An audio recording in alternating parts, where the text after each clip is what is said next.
जुड़वा शहरों में कहीं हल्की कहीं तेज बारिश। मूसलाधार बारिश के बायस नदी नालों में तगयानी का खदशा है। महकमा मौसमियात के मुताबिक बारिश का सिलसिला आइंदा 2 घंटे तक जारी रहेगा। मज़ीद तफसीलात बता रहे हैं दुनिया न्यूज़ की नुमाइंदा फौजिया अली। बिल्कुल, जुड़वा शहरों में इस वक्त बारिश बरसने का सिलसिला शुरू हो चुका है। कहीं हल्की बारिश हो रही है, कहीं मूसलाधार बारिश हो रही है।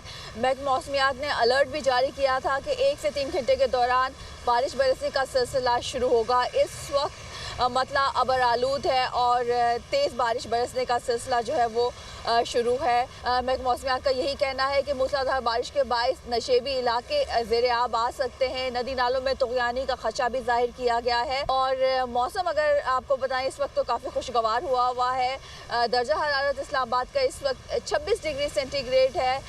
एक फ़िज़ा में खुनकी महसूस हो रही है इस वक्त और महकमा मौसमियात ने यही बताया है कि वफाकी दारुल हुकूमत और रावलपिंडी में आइंदा 2 दिन वक्फे से बारिश बरसने का सिलसिला जारी रहेगा। जी।